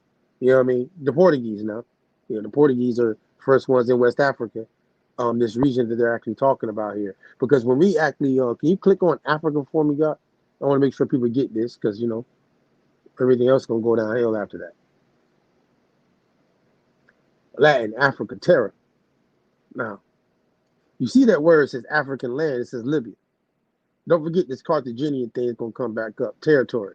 The province of Africa. Africa as a continent. Obviously, the Latin word originally was used only to reference to the region around modern Tunisia. It gradually was extended to the whole continent. Excuse me. Derivation from a Phoenician cognate of Arabic, afar. You see that? Afrik. Middle English, by the way, that's the Afrik. That's that version of it, right? That might be what maybe they even what a Gullah would have said Afrik. Gullah English, never mind. Middle passage type of way or something. Slide down real quick though. Inside this Africa joint, you know what I'm saying? I want you to catch this part where it's gonna go to again. African, 1580s, Latin, Africa. Make sure y'all see this. Contrasted to the native Negro. Is Libya being used? Now that word Negro, God, I need the word Negro. You got to give them Negro. Click on Negro, bro. 1550s. Member of black skin race of Africa. Some Spanish or Portuguese. Negro, black, from Latin. You see that word? It says Nigrum. That's it. Look in the parentheses afterwards. It says like, isn't that nominative? You know how I should say it? Nominative, right? Right? How you say that? Nominative? See, I know I wasn't saying all of it right. Maybe it's the gullet in me or something. You know what I mean? I mess up all these joints. So Niger. Niger. Remember that now. So Negro is tied to this term, Niger. You know what I mean? Niger is going to be taking us back. Shout out to Nine Ether, the El Negro series. You're going to have to go check out that series because we're going to show plenty of El Negros. You heard me? Yeah. So obviously, black, dark, sable, dusky, swarthy. Dusky and swarthy are synonymous in the more northern areas. They would say dusky or swarthy. You know what I'm saying? It's still correlated to a Negro, meaning black or dark, dark-skinned people, right? But this term is descriptive, by the way. It's not a ethnicity, right, God? You catching it, right? You see how Negro is a descriptive of how people in Africa look, most definitely like how Benjamin Franklin say in 1751 that, all of Africa is goddamn, swarthy. And that's his language. That's in the Anglo-Saxon breaking it down. You feel me, God? Like, all them people in Africa are Swarthy. That's them saying dark. You know what I mean? And he will always say nigga, swatch nigga. You know what I'm talking about? They swatch niggas over there. But in the situation of this, either way, etymology, you see it. Latin word also applied to black peoples of Africa. So you keep seeing that. Terms were Ethiops and Afar. I want to make sure you caught that. We're going to keep it moving, though. Remember this now. Remember this. I'm doing this. I'm pounding it for a reason. So, we got get to this Niger part in the people in Africa. You know what I mean? You ready? Can you just hold this? Because we're going to come back to that. I'm going to need the Indian next, though, out of this if you want to get to that, but I want to walk him in because of time. You know what I'm saying? I'm going to need to plug it back in. I'm glad you reminded me, though, because I want to plug it back in when I show that map. You know what I'm saying? That's what I want to do. I want the etymology of India when I show this map. I got a little time, like I said, by myself. I can walk a little bit. You know what I mean? You can play this video, though, so we're going to make sure y'all catch context. I don't want you to think I'm biased. You know what I'm saying? Pause. Tap in. Like Carthage, was an African region, and the inhabitants of this region were native Africans, who the Greeks referred to as Cyrenian or Libyan. Cyrenaica stretches across the coast of northwest Africa. It was known as Pentapolis in antiquity, a reference to the 5 main cities that formed the Greek colonies. Built on a lush plateau of the Green Mountains, in what is present-day Libya, a colony of Greek settlers formed the city of Cyrene in 630 BCE. So the Greeks colonized the African region of Cyrenaica in 631 BC. So the Greeks called the entire region of what we now call North Africa, Libya. There were other names too that they used to refer to Africa. Other names like Ethiopia, which means land of the blacks, and Egypt, which was colonized by the Greeks in 332 BC under the leadership of Alexander the Great from Greece. So the names Libya, Ethiopia, Egypt are all Greek words that were used to refer to different African regions. The main source for the colonization of Cyrenaica is the ancient Greek historian Herodotus, who is called the father of history. The city of Cyrene was founded by Batos Aristotle, guided by the Oracle of Delphi. Overcrowded and suffering from drought, Batos's home island of Thera could not sustain its citizens. Batos consulted the oracle, who told them to journey to the North African coast in search of arable land. A series of kings reigned over the city in the first 2 centuries. However, rebellion eventually ended the monarchy, and henceforth the city was governed by the aristocracy. The struggle to survive is what drove the Greeks to colonize different regions around the Mediterranean basin in the 7th century BC. Now, this included the African region of Cyrenaica, or Cyrene, which is in modern eastern Libya. The Oracle of Delphi directed a... Now, remember, it said Cyrene. See that word? Cyrene.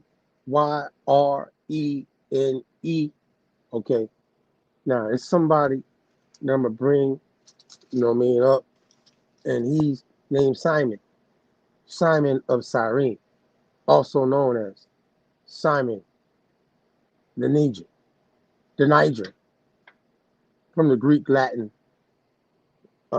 Nigrum, Simon the Nigrum, or whatever variation of term you want to use.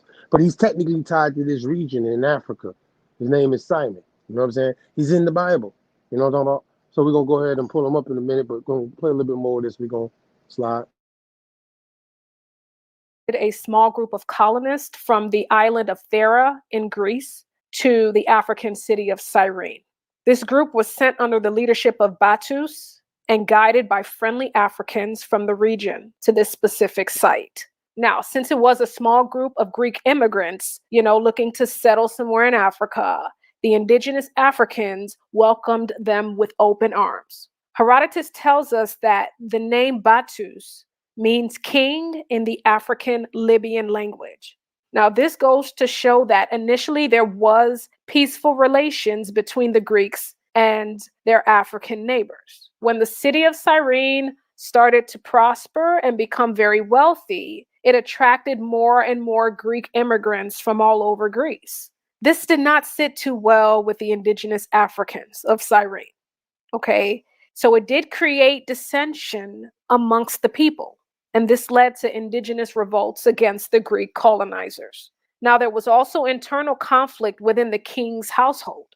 Archelaus II, the son of Battus II the Fortunate, he and his brother were in disagreement, and this led to them moving to another African city called Bars. And this happened with the help of some of the Africans from Cyrene, whom they asked guidance from.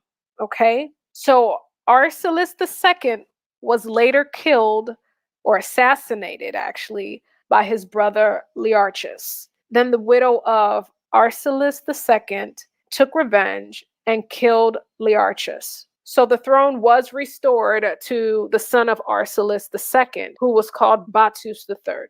With Herodotus in his description of Africa, he tells us that the Africans were the natives of the land. The Africans whom he referred to as Ethiopians, Libyans. This included the Mauritians and other groups, right? All African people groups. Then he said that the Phoenicians and the Greeks were immigrants. So the Phoenicians settled in Carthage in 814 BC. Pause. Now, I want you to hear what it just said about Herodotus. Then says that the Phoenicians and Greeks were immigrants. Now, most people, when you think about the Greeks, we know what you're thinking. You know, it's tied to Rome. You know what I'm saying? But when it comes down to the Phoenicians, this is why this is tied to what we did with the Aboriginal story in that book by George Jones that we've been reading out of, tied to the people that he in the 1840s, around the same time as William Marr. You know what I'm talking about? You know what I'm saying? But George Jones, he's writing in the authorship on behalf of the King of Prussia. But however, I just want to make sure y'all go back and check that because you can keep up with what I'm saying now. I'm saying it so you can understand that the Phoenicians is a Greek way of saying the Tyrrhenians.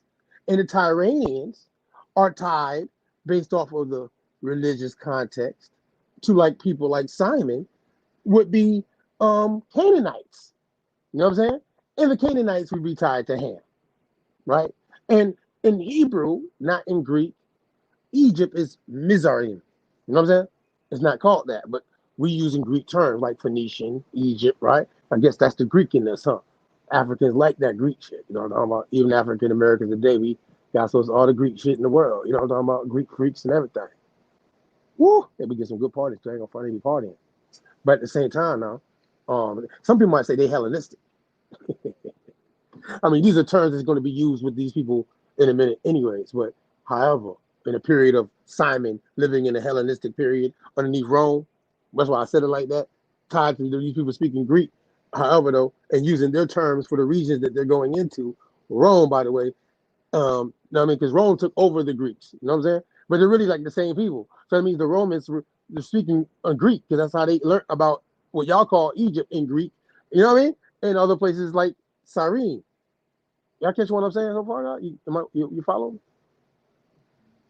You feel me, Pete? You want to make sure y'all out there in the chat now. I don't lose nobody. So what I want you to understand, the Tyrrhenians is tied to this Greek term for Phoenician. You know what I'm saying? So make sure you correlate that. You know, just play a little bit more. I'm ready to go. I want y'all to understand And they how it's all settled with connected. the Carthaginians, who were native Africans of the land. And the Greeks settled in Cyrene with the Cyrenians or Libyans, who were native Africans of that region. So you get it now. Stratonicus of Athens, who was a well-known musician, famous for his flute playing, he described the people of Cyrene as dark-skinned. And Herodotus, in his description of the native Africans of the land, he notes that both the Cyrenians and Barcians had African customs that were considered taboo to Europeans. Herodotus writes, "Even at Cyrene, the women think it wrong to eat the flesh of the cow. The Barcian women abstain not from cow's flesh only, but also from the flesh of swine." All right, quick recap. So the Greeks colonized the African city of Cyrene in 631 BC, and then they went on to colonize the African region of Egypt in 332 BC under the leadership of Alexander the Great from Greece. Now, the Greeks lost control of Cyrene to the Romans in 96 BC, and then they lost control of Egypt to the Romans in 30 BC. So eventually, the African city of Cyrene and the African region of Egypt came under Roman rule. And this leads us to the story of the African man named Simon of Cyrene, who helped Jesus carry the cross to Calvary. Simon of Cyrene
Yeah, I'm glad. See, Bastano, thank you, dog. I appreciate you out there in the chat telling me something. Okay, thank you. I'm about to run that back. Ain't nobody even heard what I said. Look at that shit. Damn it, man. Anyways, let me bring it back. That's my bad. I'm gonna run it back. So dealing with this man Simon of Cyrene, I brought him up earlier, and when I brought him up earlier, Simon is also tied to this term Niger, which is in the New Testament, tied to the obviously the verse that's being mentioned here, Acts 13:1, right? And the word Niger in Latin for black, right? But see what the thing is about Simon is Simon, you know what I'm saying, in this context of the New Testament, living in Africa, tied to the place called Cyrene, right? Is just like how the other region, which is Egypt, two different regions, both tied to being controlled now by Rome. That's why I'm showing you the connection to Rome and Africa, right? And this person, Simon, at this time frame, he isn't living in the time frame of what we like to say, Moran Yahshua HaMashiach, you know what I'm saying, when they say carrying the cross to Calvary, because even in the time frame of Simon, there wasn't Christianity yet.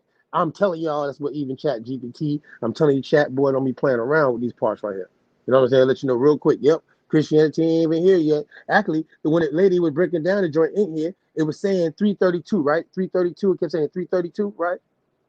That's around the time of the Nicene Council and the Christianity came about. You know what I'm saying? Which was later.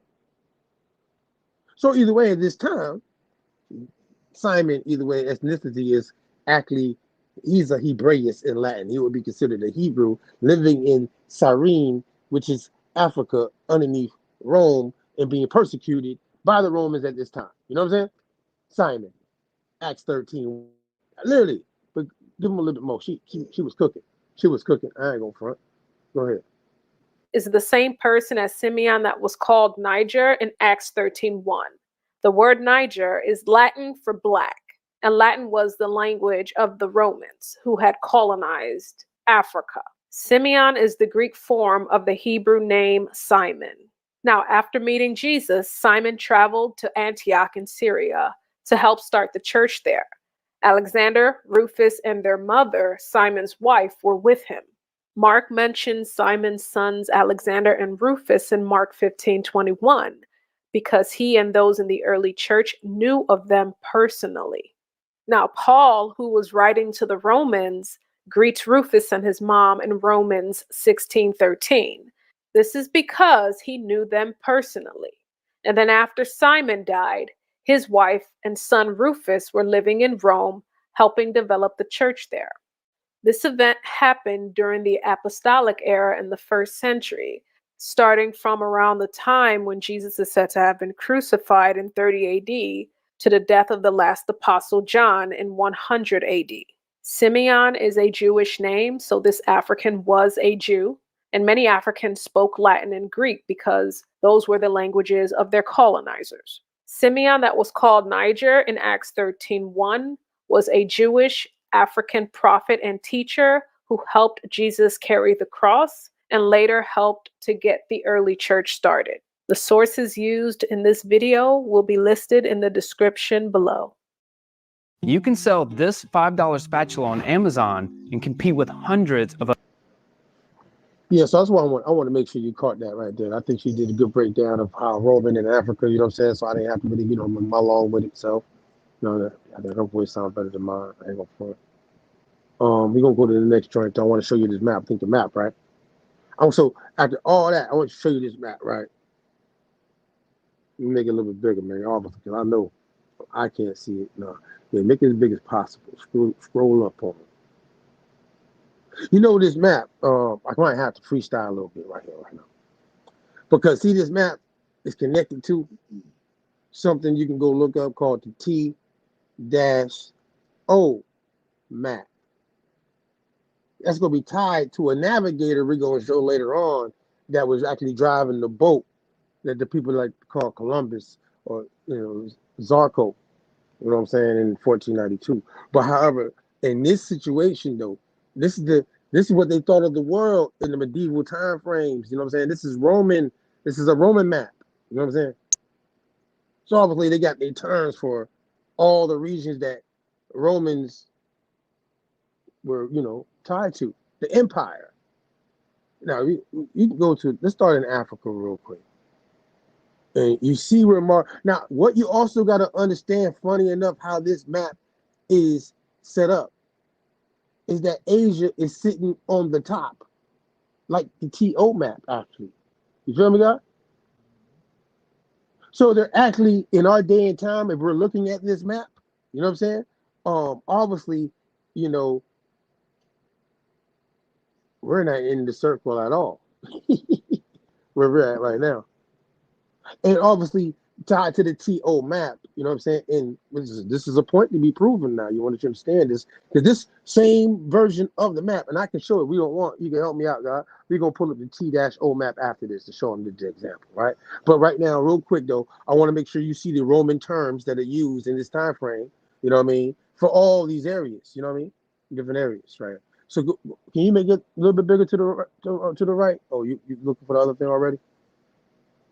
I don't know if you see it, where you see, obviously, you see where it says Africa in white, obviously. You see right there, Cyrene, right? Which is right underneath Libya, right? Numidia is like more south. You see Ethiopia is a big term, because at that time is a big prevalent term, as they were saying, and especially describing people. Ethiopia was a very popular term for the region that we call Africa, right? Especially dealing with the Ethiopian empire and what happened on the east side, you know what I'm saying, as they would say, of the Nile. But either way, go down real quick. Make sure you see the bottom. I ain't gonna cheat them. Yeah, Mauritania, right? So now, see, I want you to see this. Keep coming down. Keep coming down. Keep coming down. Keep coming down. Keep coming down. Keep coming down. So now you see at the bottom, Asia is at the top on this map. At the bottom of this map, this goes right back to this book tied to the Aboriginal story of America that we've been dealing with at 90 to, you know what I'm saying, other folk that pull up, you know what I'm saying, that's tied to that series of conversations. This area you see where it says Hispania to the bottom right there, that's Southern Europe. Yeah, that's Southern Europe right there. You're looking at Hispania. Now, you see the little thing at the bottom of Hispaniola? We say Hispaniola, like we would think today, like people like to popularize the term New Spain, like New Hispaniola, right? Hispaniola tied to Columbus, right?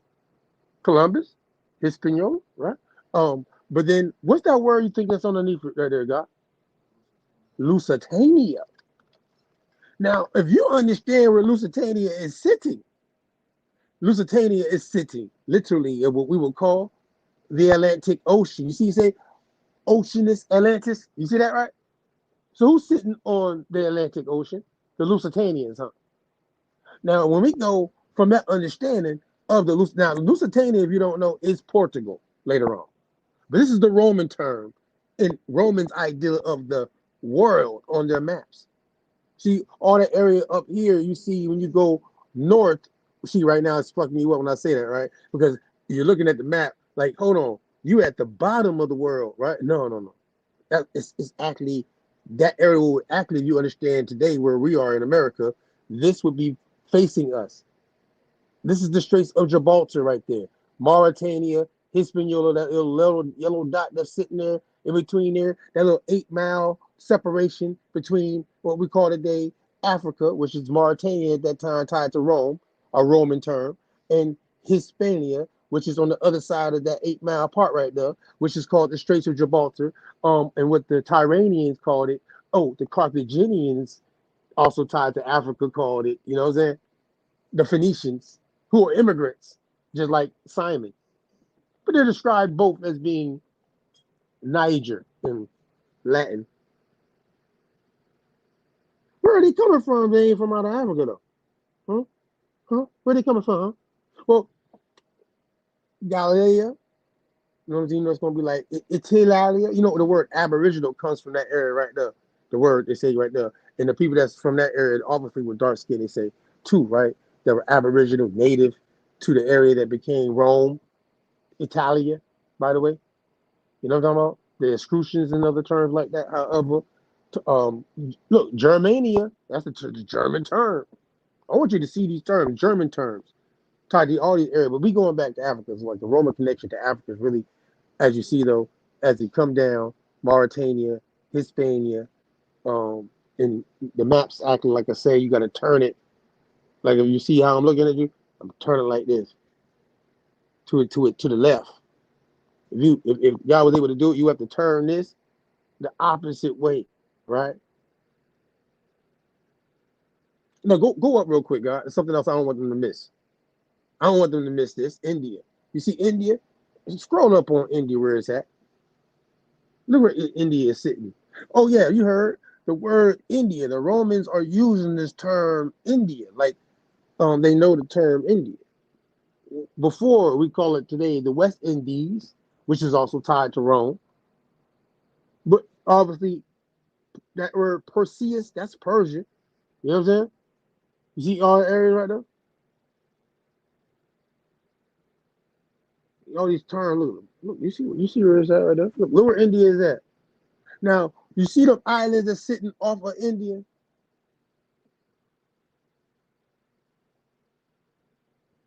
God, come back down again. Come back down. See, now you see where India is, right? At least y'all where India is, and you see them islands sitting off of it, right? You know that's like Asia. All this is Asia, technically. Arabia is down here. Mesopotamia is down here. You see it, right? But like, this is where India is at. Look where Asia is at over here. Now, come down, God. Come down. Watch this real quick. Watch this. Look where, you see where Asia's at? Go to the left. No, show them the left. I messed up. India is all the way over here on the right-hand side on this map, right? You see this area right here they call Asia? And all them islands right there off of it to the left? All right, now you're going to come down. Keep coming down now, right? The Straits of Gibraltar is at the bottom of this map. We just showed them, right? So them people thought that they were leaving out of that area and hitting the islands off of Asia at that time, right? Columbus, 1492. That's what everybody's saying, right? But India is on the other side. Romans. America's not even in this picture.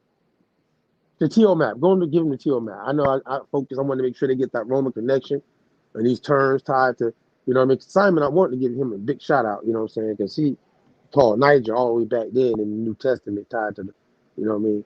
Before Christianity is even about Niger, Negro. But as I showed you, so Asia's at the top, Africa is to the right, Europe is to the left.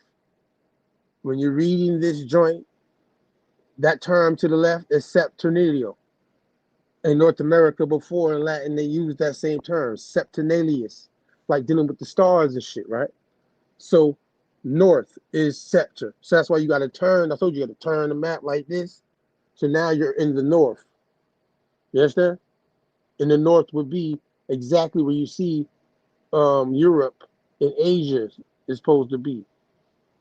But then when you turn it to the north, the Orient, that term means east. So am I right or wrong? I'm supposed to turn the other way, huh, God? Which way is the map supposed to be, huh? Because Orient means east and it's facing north if you're all looking at it the same way, right? I want you to understand how that worked in the other map and how the Romans thought of the world. And this is the map that, excuse me, is going into 1500s. You know what I'm saying? What they thought of the world and places they called the Indies. You know what I'm saying? Tied to Roman ideology of things. Africa's still in that, right there sitting up. And the Straits of Gibraltar would be that little part that is at the bottom right there, you see? You see right there, though. A meridian, by the way, obviously means south, and oceanus means west. So you can do your own. Once you understand, northeast, southwest, right? Never eat southern wheat. You heard me, right? The news. That's what we talk about with the jits and shit. That's what that is, right? So that's how you know. You can just look at the map at that point and know that the north is actually where the left is, the east is actually where the north is, the south is really where the west is, and the west is obviously where the south is. You know what I'm saying? On today's map situation of understanding geography of things. You know what I mean? Roman ideals, though, had a different understanding until they had to make a new map, understanding that America was not a part of that area in the Orient called Asia from a Roman perspective. You feel me? Wouldn't India still be up there in Asia based off the other map too? You see how that worked? That's why I wanted to focus on it. On the other side of it, that's still Asia, and that area still would be India would be still tied to Asia, ain't it? Anybody in the chat tripping? Is it just me? Y'all catch what I'm saying, or is it just me? So the correlation to the Roman and Africa, Europe, and obviously Asia, India, which falls into the area of Asia, and obviously America not being part of none of three of these continents. And obviously, if the Mayan picture we showed you in the beginning, the murals going back to the 8th century, right? Medieval time frame, were in America prior to this map, understanding what America was with the empires on it, and they depicted them how they looked on the murals. I think that would let you know that there was a lot of Aboriginal people in context that Romans used terms for that people are taking out of context today. Especially Africa, right? Being that Simon is technically Hebrew, but he's living in Cyrene, which is Africa, underneath Rome. You see what I'm saying? He's underneath Rome. He's a subject to Rome. That's who the nation is, empire he's tied to, as far as subject, right? You know what I mean? But he's in Africa at this time, in Cyrene. Simon. He'll be in that area right there to the lower right. You can keep it moving, God. He'll be in that area to the lower right. Roman connection to Africa. But Niger doesn't technically mean that you actually came out of Africa. Niger technically be dark-skinned people that came out of Asia. You see that, right? Because wouldn't the Mediterranean still be in Asia based off the map? God, what you think? The Mesopotamia area that we showed in the Roman part, wouldn't that still be kind of connected to Asia and Africa, kind of interconnected, right? That intersection part, right? But at the same time, what they call the Middle East today, right? You know what I'm saying? But the Hebraeans people are considered dark that are coming out of that area, right? And they're migrating like the Phoenicians. The Phoenicians migrated into Africa. You see what I'm saying? And built what we call Carthage. You know what I'm saying? The Tyranians are Near Eastern. You know what I'm saying? But they are actually, in the religious text, would be tied to Ham. And they would still be called black, even though they don't come out of, in the religious text, out of Africa. You know what I'm saying? So the African theory thing is interesting. How it's populated and what groups of people went in there that were dark skinned. You know what I'm saying? Especially tied to Rome. You know what I mean? I want you to see that. And this person right here, again, that's him right there. That's Simon right there. Depicting him, Simon right there. Simon the Niger of Cyrene. You can go down a little bit. Again, or you can go ask ChatGPT. Simon called the Niger. You know what I mean? Acts 13 again. In history, I gotta give him a shout out because he's tied to this term Negro. You feel me? And they say that that's his description, but his ethnicity was Hebraeus in Latin or in Greek. You know what I'm saying? The Greeks even knew about the people they ethnically called Hebrews, even if they were subject to a jurisdiction or a nation state like Cyrene. You know what I mean? In Africa, tied to Rome.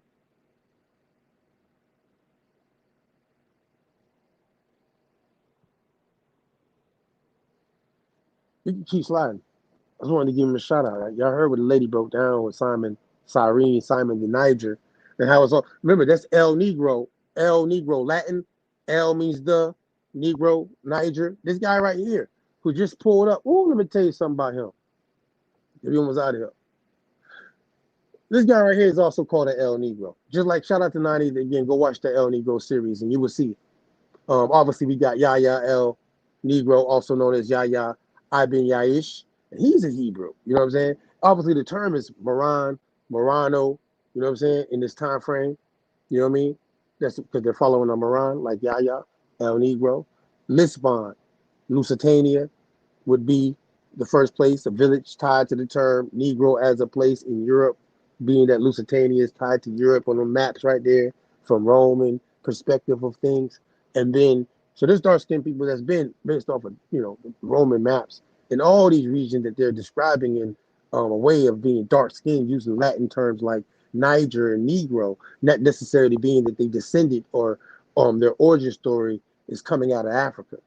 However, though, the Romans definitely still depicted people in a certain way in this historical sense that later on now, the Germans, Germania, later on is definitely changing the race theory up from what the TO map shows. And you saw that TO map, it showed, right? It said Japheth is in Europe, Shem is in Asia, Ham is in Africa. So what do you think in the 15th century when you see these narratives that we're getting of colonists, free people of color, Sephardic Jews and Moors and all these different people that's coming amongst the indigenous people over here that are depicted like the mural dealing with the Mayan Empire that was here when they came over here? When this guy right here who is navigating the ship, you see that picture? Yeah, that's the guy that's navigating the ship for who people call Columbus, Zarko. He got the Rosy Cross and all, you heard me? Slide down a little bit, let them see. Because I don't want them to think we tripping. No.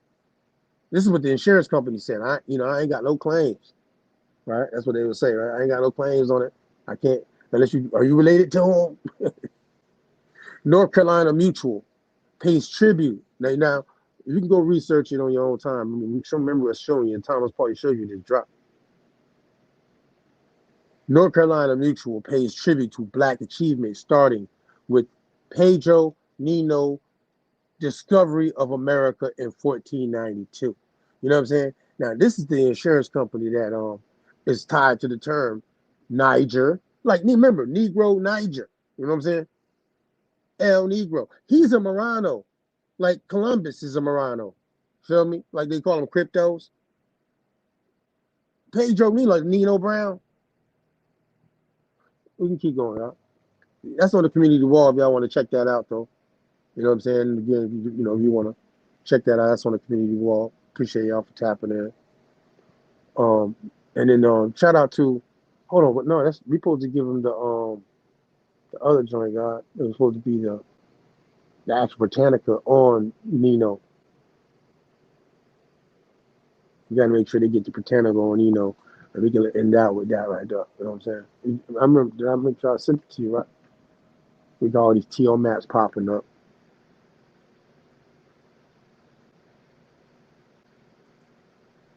Got all these TO maps popping up. Shout out to my man Collective 73 though on TikTok. You know what I'm saying? He shouted us out on TikTok. He's doing his thing, sharing information, and obviously Amos, the joint we did with the Negro Rule with Amos in South Carolina, right?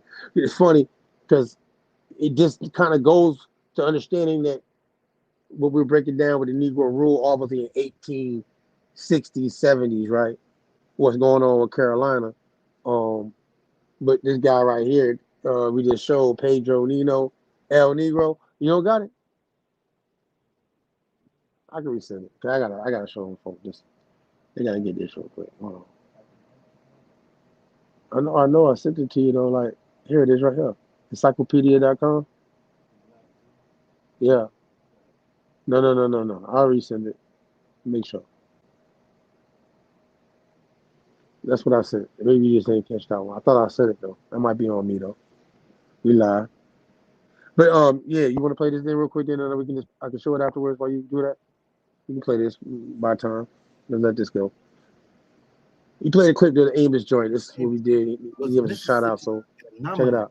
When it comes to Negro rule, so and then he quoted from the scriptures. He's quoted and stated that out of the mouth of two or more witnesses, that everything be what established and confirmed. So can we provide information of another state outside of Mississippi that was under this Negro rule, or just an anomaly? Mississippi just an anomaly. All right, let me bring up this document. Give me a second. We're gonna see. I don't know if you can. Can you see this article here? Let me see if I can bring this over. You see the article, Matt? Yeah, I see it. Okay. Yeah. Now, this is what state? What state is this? Virginia. This is Virginia. It's a coalition rule. Now, this gonna piggyback into the next state. I'm gonna deal with North Carolina. I don't know if y'all familiar with something called the White Declaration of Independence. Now, ask yourself this question: in 1800s, who are the white folks declaring independence from? Revolutionary War ended in 1770 something. 1775. Who are they declaring independence from? Let's read. We're gonna see. Lord, go ahead. North Carolina. It says, look, we, the undersigned of the merchants and manufacturers and mechanics of the town of Danville, Virginia, earnestly request that you permit us to lay before you a few facts from which you can form some idea of the injustice and the humiliation to which our white people have been subjected and are daily undergoing by what? The domination and the misrule of the radical Negro Party. Virginia. So you mean to tell me black folks are running Virginia too? Wait, hold on. Pause. What year was that? Stop. Wait, hold on. Pause. Wait, stop. Pause. It's like a remix. Run that back. Run that back. Say that shit one more time again. Say that shit one more time again. It's a remix for real. Every time I hear that shit right now, boy, Negro rule. We're gonna bring Amos back for that right there though. But it's crazy because the El Negro and the Negro, like this term up until Obama is tied to the Negro, you know what I mean? And you got Negro again because of the Portuguese, they got Negro in Lisbon, Lusitania, way down the road, because shout out to 90, we keep saying that. 850. Look, crazy enough, when we stopped with the El Negro series, we got back just off of Yahya Ibn Aish to 850 AD. And that would be in the same timeline of the Mayan Empire with the murals we showed you earlier. There's an empire over in America that's not even on the maps yet, tied to the European Roman ideal not just of Africa and the ideal of Europe or Asia, especially terms like Indies or India. He didn't know about India. Alexander the Great, you know what I'm saying? When we research, he went into India, actually, Roman. Why? But they didn't get to conquer that area. That's why they used the term. It's their term. That's not what the people in that area call that area. India. That's a Roman term. Just like Africa's a Roman term. You see what I'm saying, guys? Libya. It's a Roman term. See what I'm saying? That's not what the native indigenous people call it, the aboriginal people in them areas called it. But we understand how evolution takes place, right? The Roman Empire did a lot of things, you know what I mean? Even when it fell in Europe and everything during the medieval time period from 500 AD going into the 1500s, and them coming into the Enlightenment with people like Pedro El Nino riding the boat, navigating the ships, coming out that TO map, understanding, and hitting what they call the Hispania, New Hispania, right? Hispaniola, right? What they call Haiti, right? Today, Dominican Republic, Hispaniola, a Roman term, a new Roman term in a new world, but still tied to the Romans, right? Because that's still also Hispaniola will also be called also the West Indies, right? Huh? Right? West Indies, the West Indies now, because they call themselves going west. You know what I'm saying?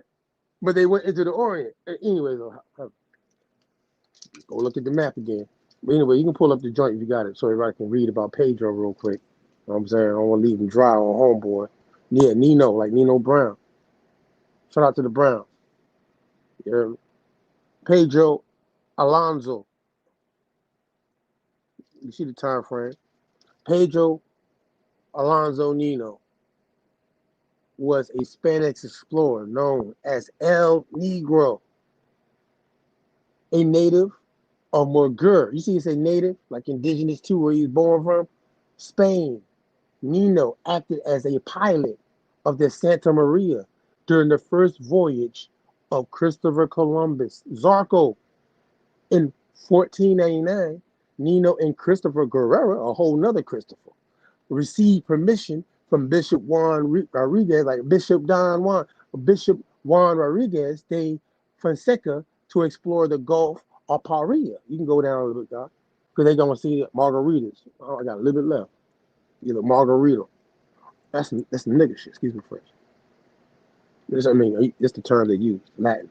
Excuse me, Latin. Ladino. On the island of Margarita, they bartered for a considerable quantity of pearls. I don't cast my pearls among swine, though. But that's what, they came across. Shit, you see, made their way to Cuba. How would you put the GUA on the end of that right there, God? Cuba with the GUA on it, right? Because that's Cuba. So anybody that might not understand, the islands of Cuba, you know what I mean? Cuba, another big place. Like Hispaniola is one plane, right? Because today it will be Haiti and the Dominican Republic. You know what I'm saying? But Cuba is a pretty big place too. Remember the Tainos that Dr. Dixon mentioned the other day? He said that they said they were swarthy looking, like kind of looking like the Mayans on that mural. Like that's the Inca, right? By the way, that's the Inca. Like the Tainos technically are. Anyways, that's the empire, by the way. That's another empire. But yeah, the terra. You see that word terra? Like no Negro de terra that the Portuguese used? Terra. Firma. Like you know what firm mean, right? Like, you know what I'm saying? You know what that firma mean, right? FIRME. Firma. Like earth. Terra dome. Welcome to the terra dome type shit. Huh? But, yeah. Solid land, firm, you hear me? So Negro de Terra, that's the Portuguese term for the area that they call, coming out of that Roman area that they are in, that you saw, we showed you on that map, that said Lusitania. They called Negro de Terra, which is Portugal, right? Remember, Portugal, Lusitania, Roman, prior to the new king, situation tied to Portugal, right? I'm trying to make sure y'all catch on to this now. They come over. It's like how Christopher Columbus, remember, 1494, that's mean the same time as Pedro and Christopher navigating over here. Yeah, the Portuguese, remember we broke that down to you in the Aboriginal story. They had, homeboy Christopher went back and bumped into, one of them folks out of Lusitania. And New Lusitania, which is Brazil, which is also called Negro de Terra, like Firma, right there. Like blacks of the land, that's what it means. That would mean that like that area would be tied to like the Aztec, Mayan peoples. You know what I'm saying? Right, Doc? Of that region. Those are empires, right? And you saw the mural. But still, the Inca, the Cuban order, which they believe was part of, again, I read that already. See, I like to see Terra. Terra, that's a feminine term by the two. Shout out to the ladies out there. There, they traded for a substantial amount of pearls and returned to Spain in April of 1500, only to be imprisoned for allegedly concealing part of their wealth They were crypto for real. Like that's some crypto shit right there. Just concealing. You know what I'm saying? Wealth, and they acquired in the New World, which is over here, Negro de Terra and all the areas we just mentioned. Nino was exonerated though. Look, that's how bad that El Negro was bad. And it says was exonerated of all charges and was set free and gained fame for participating in one of the most lucrative voyages to the New World. And the Carolina Mutual Insurance Company, you get, I guess they're like, we could talk about him because he got rich. You know what I'm saying? We don't owe him nothing. You know what I'm talking about? But we don't ever hear about him. Like Simon, the Niger. People don't hear about Pedro, El Negro. And he came out of Spain. He didn't come out of Africa. And just like Simon, he came out of the Near East, but he was located in Cyrene in what we call Africa, tied to the Romans. You know what I'm saying? But he was a Hebrew. That's what they say he was, Hebraeus. You know what I'm saying? That's the ethnicity. Like, certain Aboriginal people have their cultural, language, nationality, traditions, which makes up an ethnicity. But then you can still be subject to a crown, you know what I mean? Or empire. You feel me? That you might be native to or you might have migrated to, right? That's what they say. So, anything else we got for over tonight? I mean, I think that was it. You know what I'm saying? A Roman connection to Africa. We appreciate everybody that, tapped in with us and obviously give us some feedback, you know what I'm saying, what you think about that, you know what I mean? Mauritanians, you know what I'm saying? That's tied to the Moors, you know what I mean? And the Moors were tied to Greeks, you know what I'm saying? And a lot of y'all Greeks, I learned this from humanities class when I was back in the day.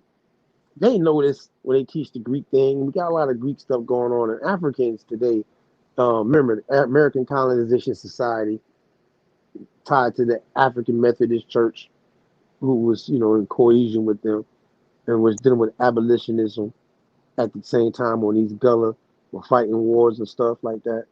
This is right after the War 1812 and what they call the Muskogee War. Some people like to say the Creek Civil War of 1812. You know what I'm saying? Which is all taking place simultaneously, right? We got to understand there's a lot going on with a lot of different dark-skinned people that are taking different sides and doing different things tied to who they're subject to, but that might not be their ethnicity. It might be mixed too. You know what I'm talking about? Like how them folks that were already mixing, basically how, we can break that down. We've been showing, right? People have been mixing for a long time.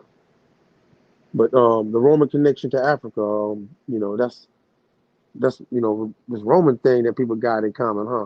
They come and just say, they were Roman citizens.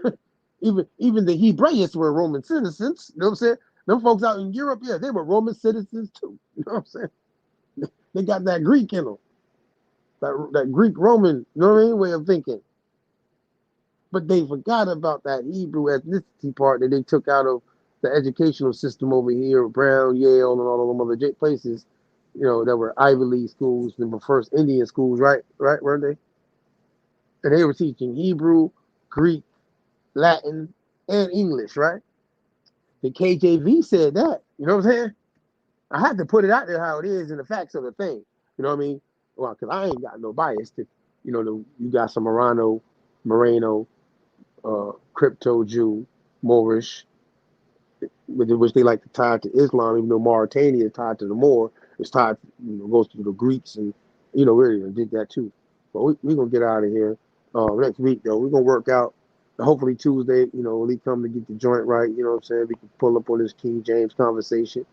You know what I mean? Outside of that though, homeboy with the news during the week. Tap into the channel, tell us what you think. You hear me? And if not, we'll see you next Sunday. Veronica, it's a marathon, not a race. The harsh reality is live life autonomously. You hear me, God?